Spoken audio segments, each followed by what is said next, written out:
detalhes antes do voto de domingo.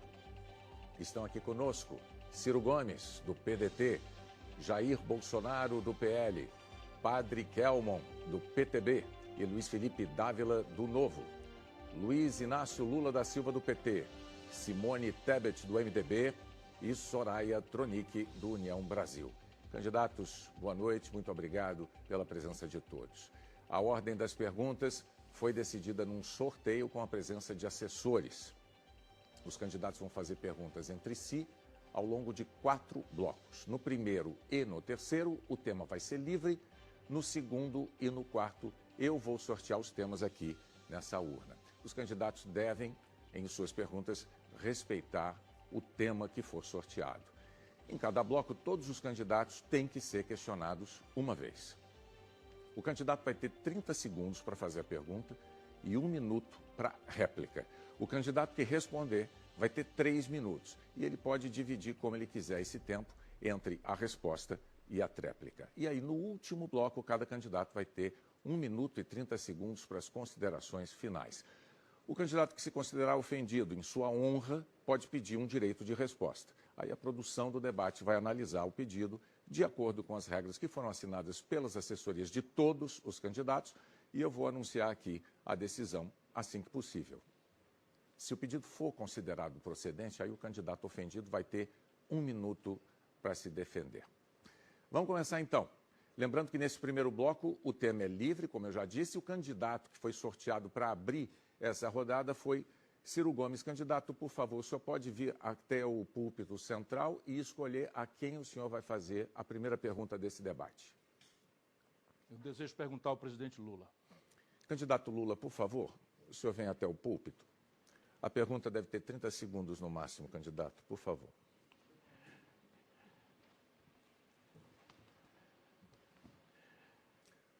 Pode fazer a pergunta. Bom, com a intenção de a gente achar as raízes dessa tremenda crise brasileira. Presidente, como é que o senhor explica que depois de 14 anos de governo do PT, os 5 brasileiros mais ricos acumulassem, como acumulam hoje ainda, o que possuem os 100 milhões de brasileiros mais pobres? Números oficiais.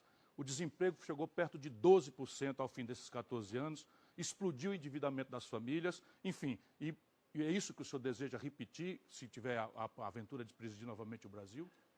Ô Ciro, você poderia começar a fazer essa pergunta de outra forma. Você deveria perguntar para mim como é que no governo do PT os mais pobres tiveram 80% de aumento real na sua renda, enquanto os ricos tiveram só 20%. Você poderia perguntar como é que nós geramos 22 milhões de empregos.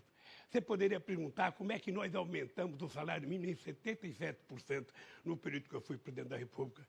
Você poderia perguntar por que nós fizemos reforma agrária e colocamos 52 milhões de hectares de terra à disposição do assentamento de 70 mil famílias. Por que nós criamos os programas de inclusão social que você cansou de elogiar quando você participava do governo? Eu participei do governo e me afastei justamente por conta das contradições graves de economia, você sabe bastante bem disso, e mais grave ainda as contradições morais. Mas, de novo, o senhor pega os 14 anos, separa um pedacinho e esquece o resultado final, são números oficiais. O senhor concentrou na mão, o PT concentrou na mão de 85% das transações financeiras na mão de 5 bancos, impôs a maior taxa de juros do planeta Terra, o que destruiu a economia popular, 6 milhões de empresas estão no Serasa, e arrebentou o crédito das famílias. Quando acabou o período do PT, 63 milhões e 400 mil famílias estavam humilhadas no SPC e no Serasa. A grande questão é, ficar falseando um período do tempo e não prestar contas gerou a tragédia do Bolsonaro. Porque se fosse verdade essa montanha de coisas boas, por que o Bolsonaro, essa tragédia que aconteceu com o Brasil, foi eleito depois do PT? Eu estou achando você nervoso. Estou achando você nervoso. Eu vou te dizer uma coisa que você poderia dizer, a bem da verdade, para as pessoas que estão nos ouvindo. A verdade não é crua. Você saiu do governo para ser candidato a deputado federal contra a minha vontade, que queria que você fosse para o BNDES. A segunda verdade é que você viveu no meu período de governo, nos 8 anos que eu fui presidente, o momento de maior conquista social desse país, a maior inclusão social da história do país, e você sabe disso. Eu não estou pegando um período pequeno, eu estou pegando entre os 2 anos. E quando você cita o governo do PT, você se esquece que o atual presidente herdou o governo não da Dilma, Ele herdou o governo de um golpista, que ficou 3 anos no governo antes dele entrar e que foi um dos responsáveis pela quebra desse país com Eduardo Cunha na presidência da Câmara dos Deputados. Na presidência Candidato, por favor. Veja, deixa eu lhe falar uma coisa, Ciro.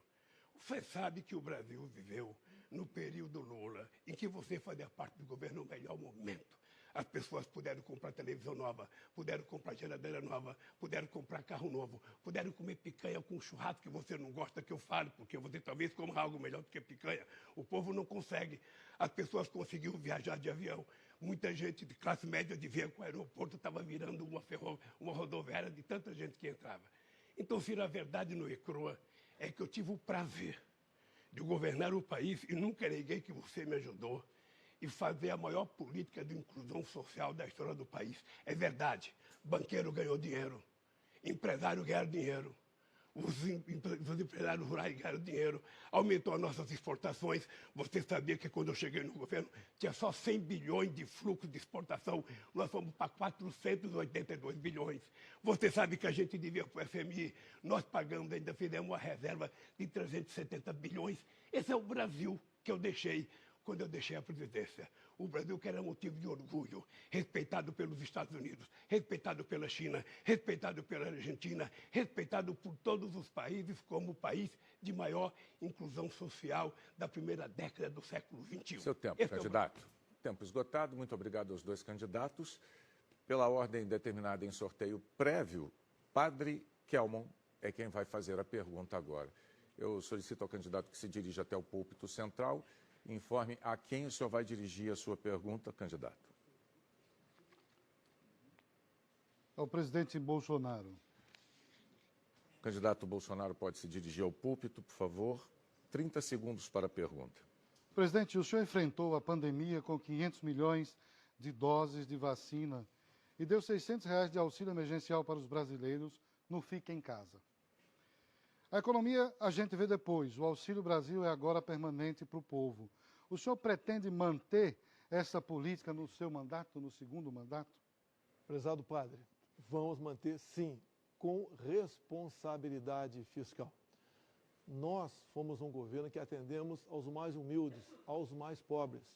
No tempo do Lula, o Bolsa Família era em média R$190. E quem conseguisse um emprego perdia o Bolsa Família. No nosso governo, nós botamos R$600. Hoje em dia, são 20 milhões de famílias que recebem Auxílio Brasil. E essas famílias podem arranjar emprego, você é o chefe, que não vai perder o Auxílio Brasil. Muito pelo contrário, vai ganhar mais R$200 ainda. E deixo claro, quando nós negociamos passar o Bolsa Família para o Auxílio Brasil na Câmara, toda a bancada do PT votou contra. Ou seja, eles não têm qualquer preocupação em atender os mais humildes. Eles querem que os mais humildes sofram para dizer que eles são os salvadores da pátria. Então, essa política nossa, do Auxílio Brasil, vai continuar. Repito, 20 milhões de famílias. E entre essas, 80%, ou seja, quase 16 milhões, são mulheres que estão à frente recebendo o Auxílio Brasil de R$600. A política da esquerda, a política do PT, que governou esse país por 13, 14 anos, nós não podemos nos enganar, porque são mais do mesmo. Né? Mentem o tempo todo, enganam as pessoas, vêm até você na televisão para fazer, para te encher de elogios, mas, na verdade, uma esquerda que já contaminou toda a América Latina. Nós sabemos qual é o plano da esquerda. Nós sabemos que a esquerda quer calar a voz dos padres, quer calar a voz da igreja, uma esquerda que segue a Agenda 2030, uma esquerda que denigre aqueles que querem fazer o bem.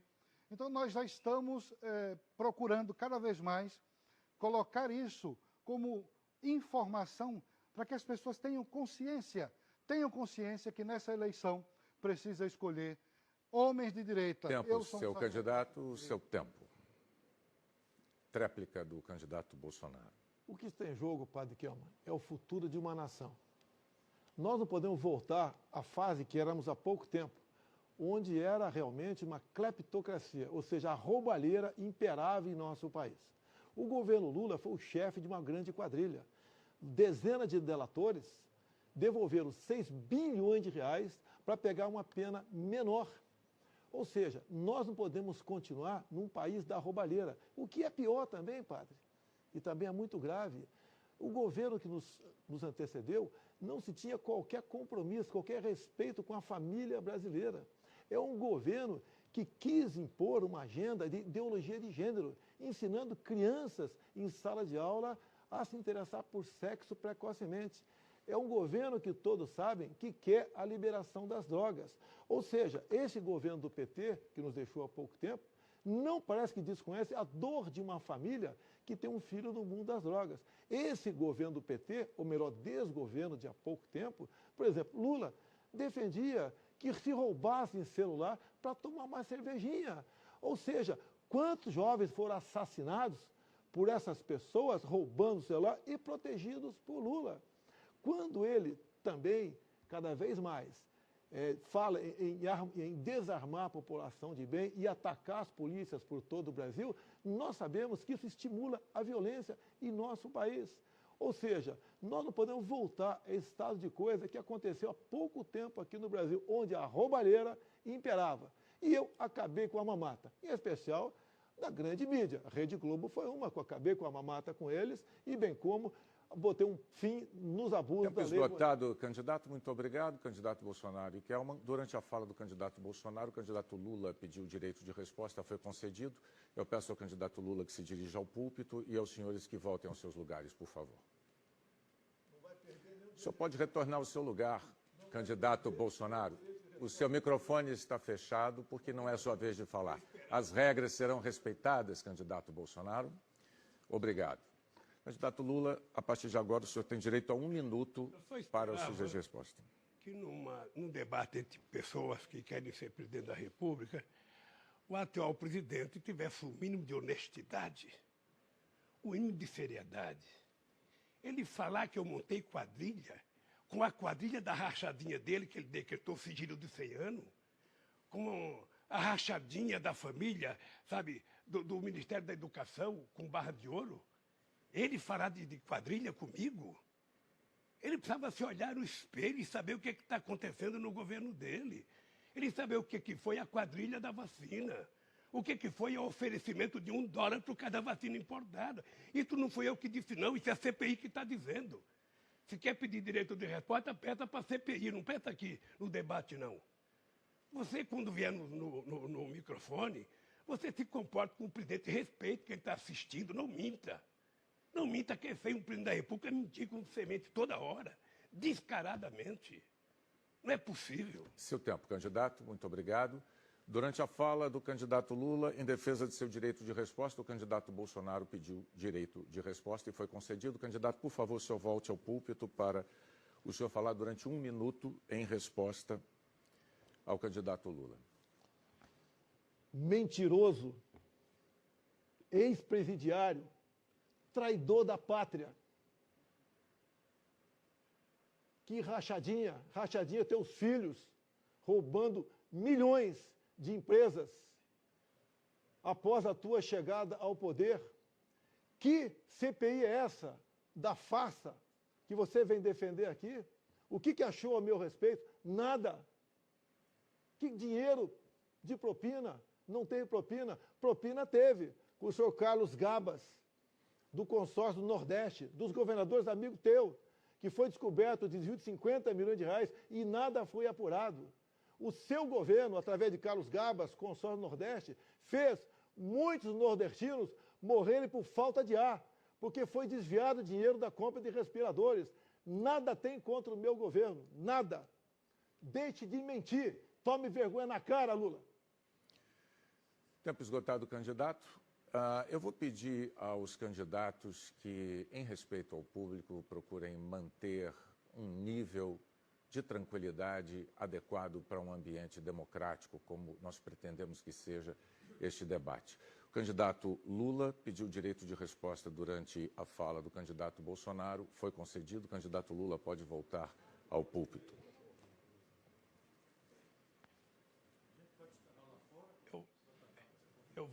As regras do debate foram acertadas por todos os senhores. Para não atrapalhar o debate.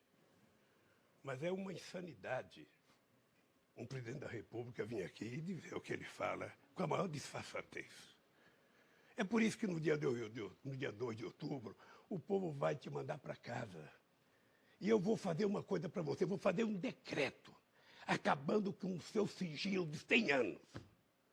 Para saber o que tanto você quer esconder por 100 anos. Eu vou fazer um decreto, assinar, para saber o que esse homem esconde por 100 anos. E eu vou parar por aqui, porque eu quero que os outros participem do debate.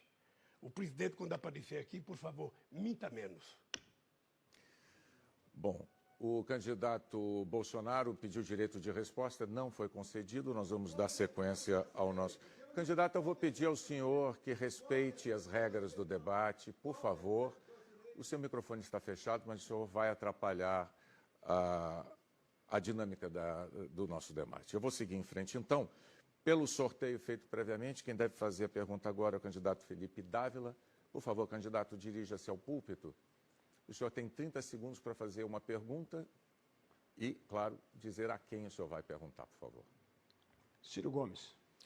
Candidato Ciro, por favor. Peço direito de resposta. Boa noite, Ciro. Boa noite, professor. Ciro, nós divergimos em algumas questões econômicas, né? Eu acredito no livre mercado, você acredita na intervenção do Estado.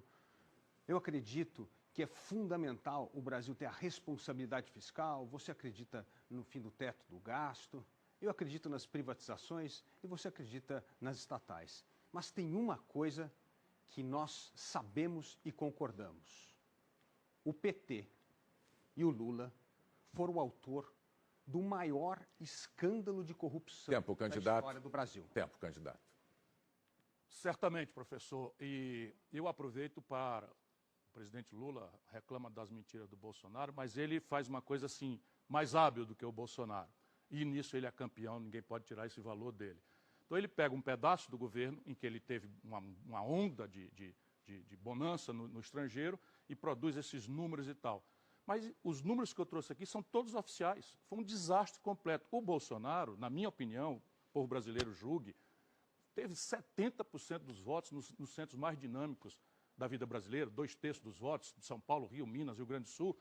Evidentemente não foi pela obra, ele não tinha obra nenhuma, nem pela promessa, não tinha proposta nenhuma. Foi a consequência doída da generalizada mágoa que o nosso povo experimentou pelo encontro terrível da pior crise econômica da história. Não é brincadeira não, 63 milhões de brasileiros saíram do crediário, de viajar, pagar passagem, para o SPC. E o desemprego bateu em perto de 12%. Isso é fato. No período do PT, eles transferiram 4 trilhões de reais, dados do Tesouro Nacional, para os bancos e 350 bilhões para os pobres. Além do que, a corrupção se generalizou de um jeito tal que não dá para esconder. 16 bilhões de reais foram devolvidos. Ora, de onde é que vem essa montanha de dinheiro? Quando devolviam, diziam, roubei no governo do PT com conhecimento do Lula. Muitos depoimentos disseram isso. Não tenho prazer nenhum em dizer isso, mas é o que aconteceu. É verdade, Ciro. Na verdade é o seguinte, o mensalão é compra de voto, é compra de apoio no parlamento brasileiro. Então a minha pergunta sempre é, como é que essa pessoa tem capacidade moral para liderar o Brasil nessa transformação, para tirar o Brasil desse buraco? E aí é muito importante dizer uma coisa, eu gostaria que vocês votassem nos candidatos do Partido Novo. É a melhor vacina contra a corrupção, contra a malandragem. Todos os nossos candidatos do Partido Novo são ficha limpa, passaram por processo seletivo, a bancada mais econômica. É fundamental que você, eleitor, vacine o Congresso Nacional contra os mensaleiros que assaltaram esse país. Eu peço a vocês, entre no site do Partido Novo, novo.org.br, e selecione o candidato do seu estado. Vote em alguém ficha limpa para colocar o Brasil no caminho certo e não deixar mais que esses assaltos aos cofres públicos aconteçam no Congresso Nacional. Professor, o mais grave é que parece que o presidente Lula não quis aprender nada com as amargas lições que tomou. E eu nunca deixei de denunciar as coisas erradas da perseguição processual que ele sofreu. Nunca deixei de negar. Mas não dá para realmente aceitar esse tipo de nonsense de que não aconteceu nada. Veja, são 16 bilhões de reais que devolveram, isso é físico. Percebe? Isso é disparado o maior escândalo de corrupção, desvendado, naturalmente, da história do Brasil. Isso não dá para fazer de conta que não aconteceu, porque senão nós vamos ter que achar uma explicação absolutamente marciana, porque esse paraíso que ele descreve quando vem aqui fazer esses números, resultou na tragédia do Bolsonaro. Ô irmão, você é meu irmão brasileiro, eu tenho profundo respeito e carinho, estou aqui por isso, por amor a ti, ao meu país, à nossa pátria. Será possível que a solução para a tragédia moral, a tragédia econômica, social que nós estamos vivendo hoje, é voltar ao passado que deu causa a essa tragédia? Tudo que eu peço a você com muito respeito, é que você daqui até domingo pare um pouco para pensar. Sabe, não ensine ao seu filho que corrupção, o prêmio dela é impunidade no Brasil. Não ensine que roubar, sabe, é uma coisa que pode ser feita e vai ser premiada ainda por esse tipo de conduta. Uma nação assim se suicida. Se nós pegarmos artistas, cientistas e tal, todo mundo passando pano e juntando Caetano com Gedel para ficar em 2 baianos, esse país está mergulhado num conchavo absolutamente mortal. Obrigado, candidato. Eu peço aos senhores que retornem aos seus postos. Durante a fala do candidato Ciro, o candidato Lula pediu um direito de resposta, não foi concedido desta vez, candidato. Nós vamos dar sequência, então, ao nosso debate. Agora é a vez do candidato Jair Bolsonaro fazer a pergunta, aqui no púlpito, em 30 segundos. Candidato, o senhor diga, por favor, a quem o senhor vai dirigir a sua pergunta agora. A senhora Simone Tebet. Candidata Simone Tebet agora se dirige até o púlpito. 30 segundos para a pergunta do candidato Jair Bolsonaro. Senhora Simone, a sua vice, há algum tempo, vem falando e ontem falou novamente que Lula foi o mentor intelectual do assassinato de Celso Daniel. E o senhor Renan Tito recebeu alguns milhões do ex-presidente para se calar. Qual é a posição da senhora sobre esse episódio? Candidato Bolsonaro, primeiro que eu confio integralmente na minha vice. A minha vice é de Santo André, o pai dela, já falecido, foi vítima de extorsão da máfia dos transportes na época do governo do PT. Agora, eu lamento esta questão ser trazida num debate, neste momento tão importante da história do Brasil, e ser dirigida a mim. Eu acho que falta ao senhor coragem de perguntar isso ao candidato do PT, que segundo o senhor é envolvido, que está aqui.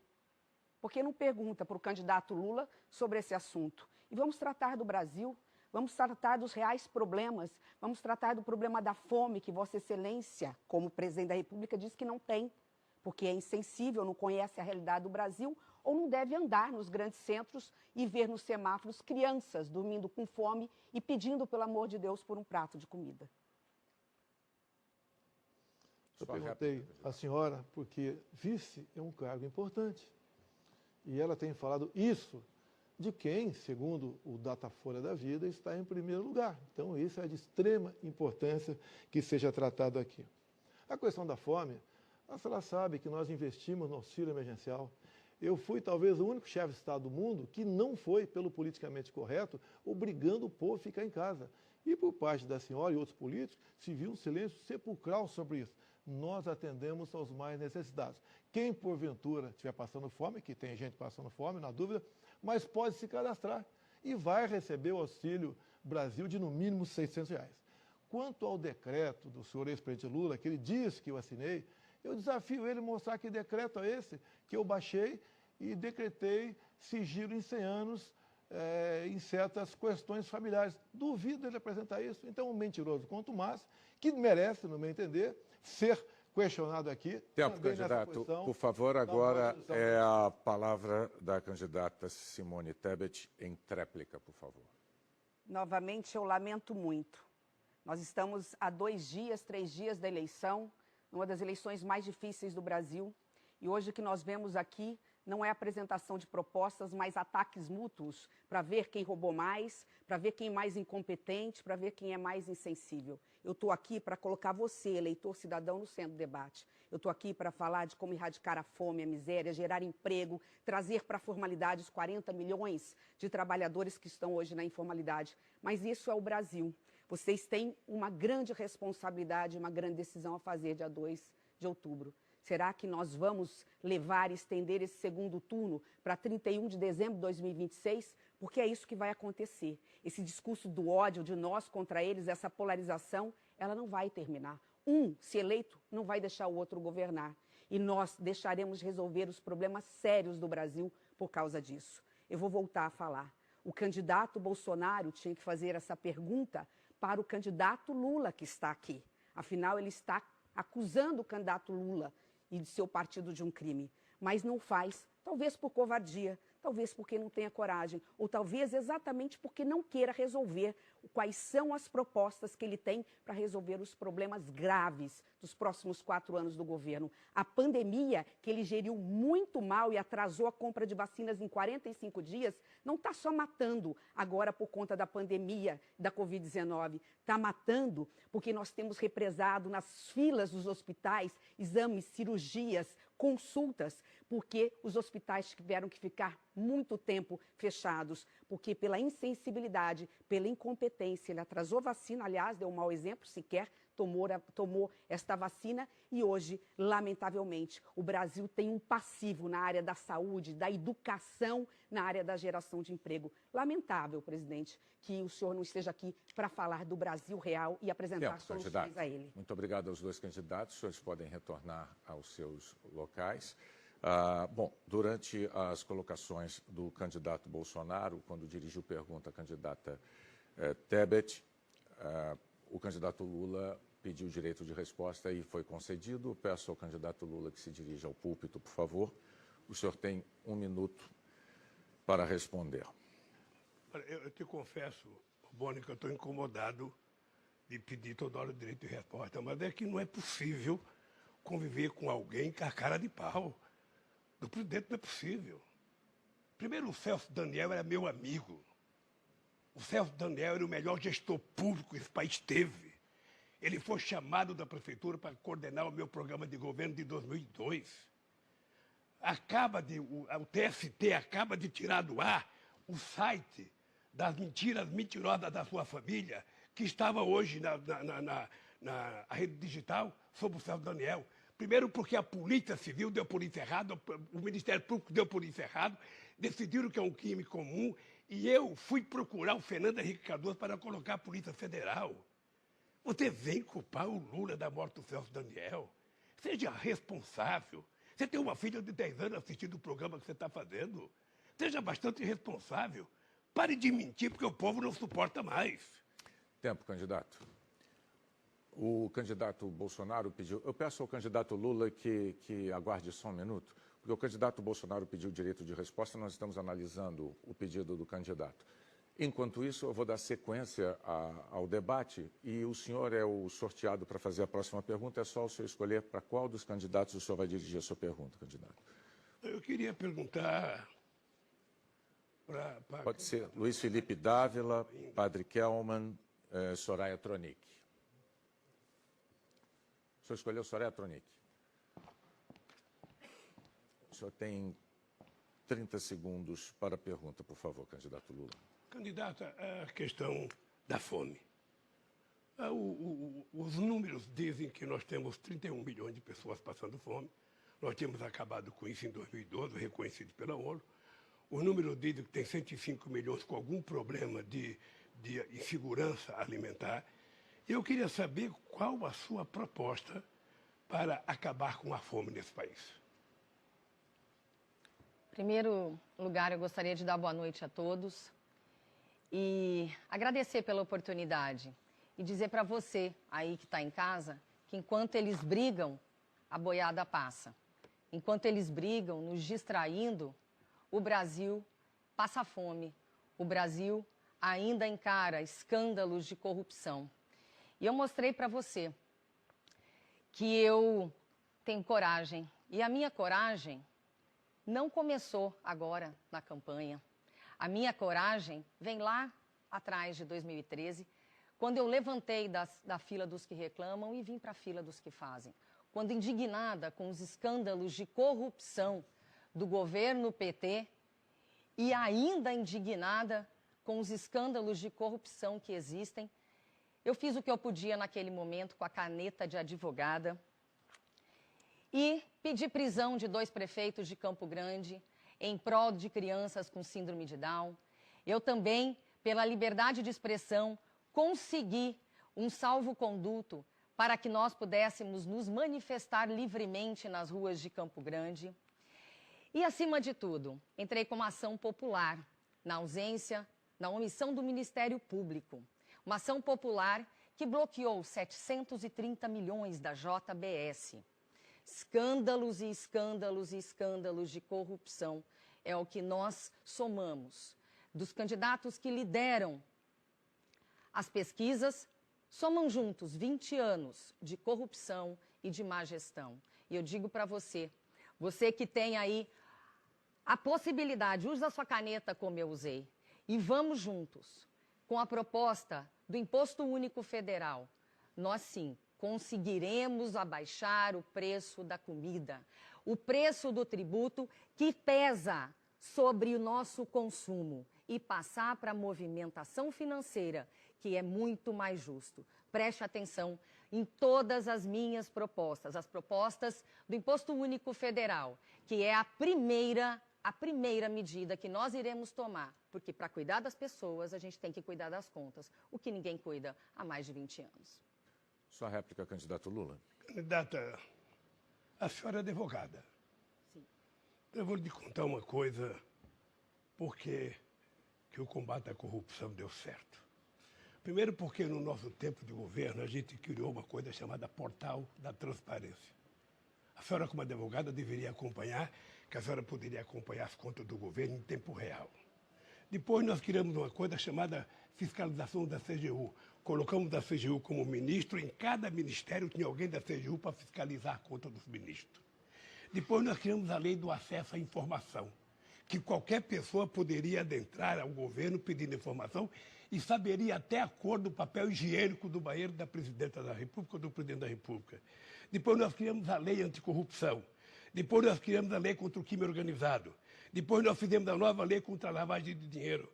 Depois nós colocamos a AGU no combate à corrupção. Colocamos o COAF na fiscalização de movimentações bancárias atípicas. Colocamos o CAD no combate aos cartéis. Candidato, seu tempo acabou. Seu tempo acabou. Agora é a vez da tréplica da candidata Tronic. Infelizmente, tudo isso acabou.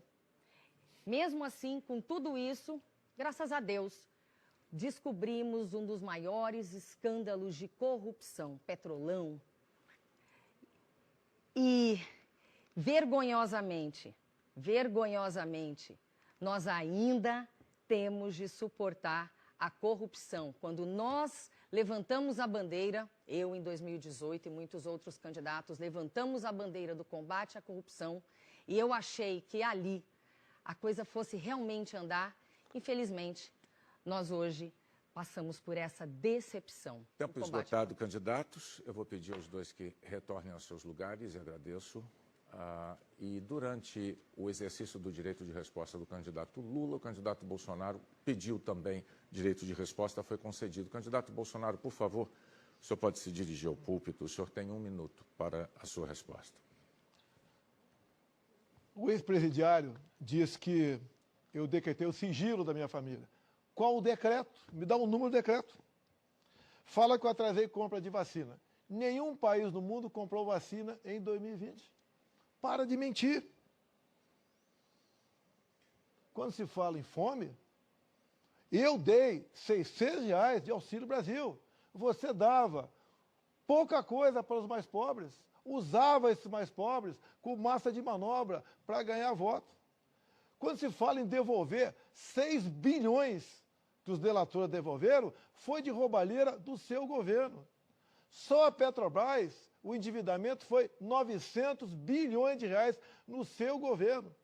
Isso daria para fazer 60 vezes a transposição do São Francisco. Tu foi condenado em 3 instâncias por unanimidade. E o processo deixou de existir, você tinha um amiguinho no Supremo Tribunal Federal que disse que você tem que ser julgado em Brasília e não em Curitiba. Tempo, candidato. Obrigado. Agora é a vez da candidata Soraya Tronic fazer a pergunta. Candidata, a senhora, por favor, ao retornar ao púlpito, diga a quem a senhora vai fazer a pergunta em 30 segundos. Padre Kelson. Kelvin. Isso. Padre, candidato padre.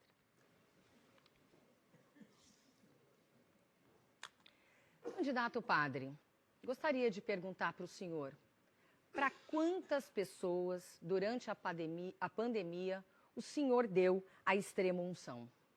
Gostaria de saber do senhor se o senhor sabia que de cada 6 pessoas que morreram na pandemia, nós poderíamos ter salvo 4 pessoas.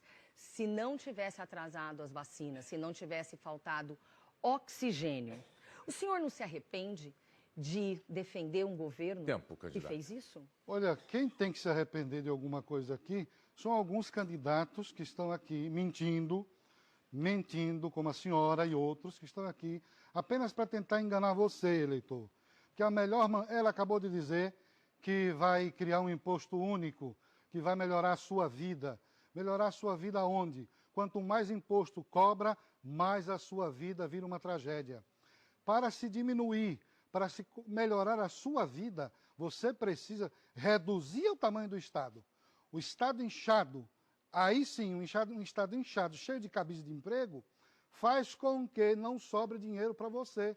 Você, eleitor, precisa ficar bem atento a esse tipo de proposta de candidatos falaciosos que só estão aqui tentando te enganar.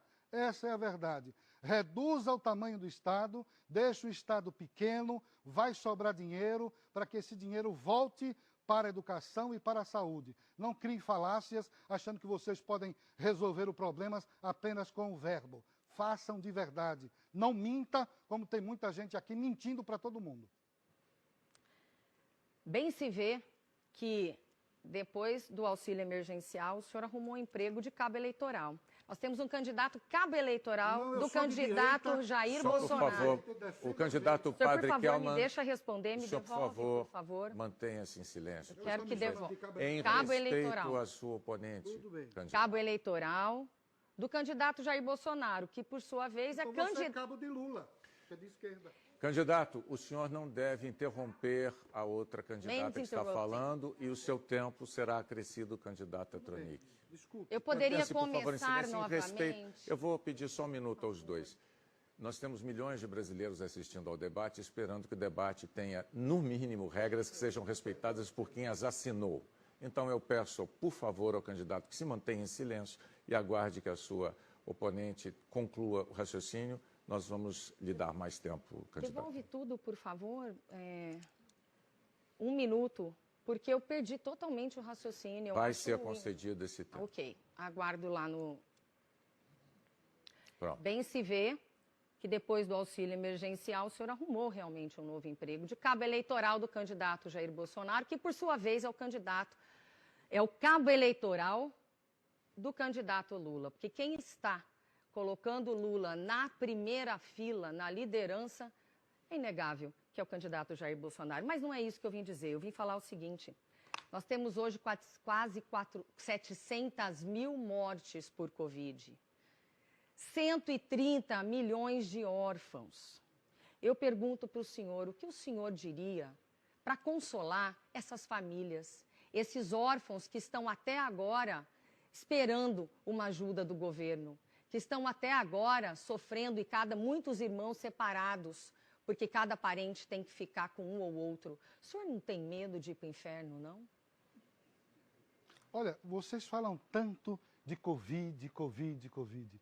Só se morre de Covid nesse país? Só se morre de Covid no mundo? São falácias e falácias e falácias. É só o que vocês sabem fazer. Medo de ir para o inferno eu não tenho, porque todos os dias eu morro um pouquinho de mim mesmo para viver o evangelho, coisa que a senhora não sabe o que é. Se a senhora soubesse o que é, a senhora não estava desrespeitando um padre, mandando o padre para o inferno. A senhora não me respeita, a senhora deveria me respeitar. A senhora não sabe o que significa um sacerdote. A senhora não sabe o que significa um sacerdócio. A senhora não sabe o que significa o cristianismo. Se a senhora soubesse, a senhora não se dirigia para um padre dessa forma. Um padre que respeita o cidadão. Um padre que está num país de 84% de cristãos sendo desrespeitado desta forma, sendo mandado ir para o inferno por uma mulher que não sabe nem como servir a você. Está aqui mentindo, dizendo para ele cobrar mais impostos, mais impostos. Esse é o caminho? Cobrar impostos? Você não aguenta mais de ser cobrado. E essa senhora aqui novamente repete que a solução é imposto único, é cobrar mais imposto. A solução não é essa. A solução é reduzir o Estado, tirar os cabides de emprego. Vocês, olha, fizeram muitos cabides ali dos seus apadrinhados políticos. Para quê? Para quê, candidata? Para que isso? Fale a verdade. Seja verdadeira. Fale para o povo por que a senhora está aqui. Fale que vocês são mais do mesmo. Fale que a esquerda, todos aí, têm a mesma agenda. Diga para as pessoas que vocês querem fazer isso, querem destruir o Brasil. Fale para todo mundo aqui agora. Diga a verdade. Já que a senhora me mandou ir para o inferno, então diga a verdade. Tempo esgotado, candidato. Eu vou pedir aos dois candidatos que retornem aos seus lugares. A candidata Tronic pediu direito de resposta. Está sendo analisado, candidata. E, voltando um pouco na dinâmica do debate, quando o candidato Bolsonaro exercia seu direito de resposta, o candidato Lula pediu direito de resposta, foi concedido. Candidato Lula, por favor, o senhor se dirige ao púlpito. O senhor tem 1 minuto para responder.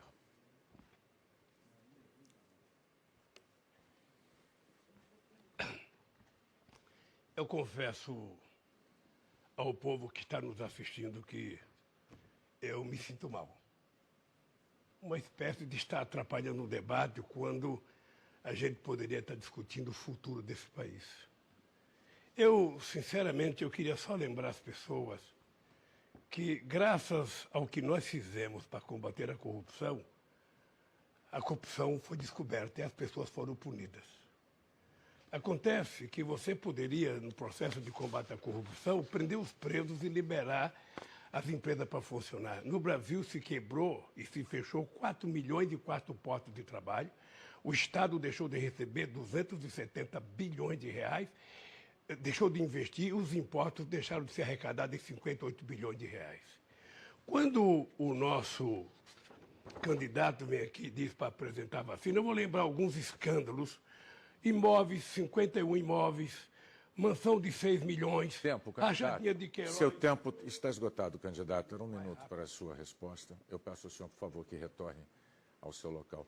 Eu devo dizer também que a candidata Soraya Tronic pleiteou direito de resposta durante a fala do adversário, Padre Kelmon, mas foi negado, candidato. E, neste momento, o candidato Bolsonaro está pedindo também direito de resposta, vai ser analisado.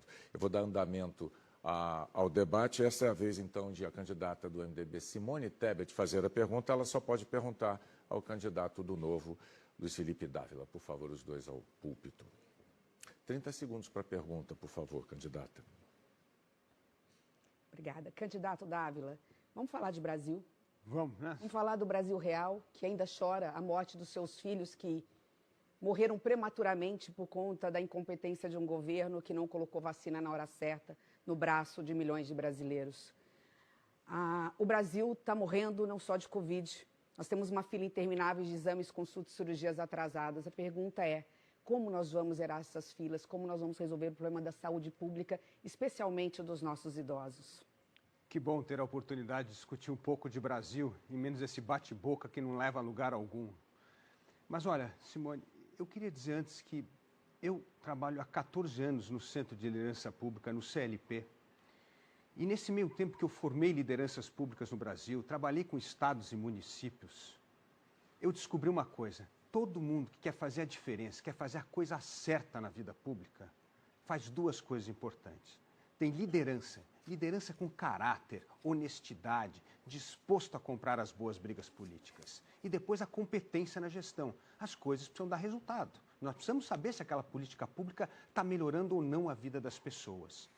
E nessa pandemia, algumas coisas interessantes aconteceram na saúde. Nós avançamos com a telemedicina, nós avançamos com o prontuário eletrônico, nós precisamos ter essa digitalização na saúde, que ela é fundamental principalmente na saúde primária, porque é lá que nós vamos ter o histórico das pessoas e passar e deixar de repetir exames que acontecem depois, sufocando a saúde terciária.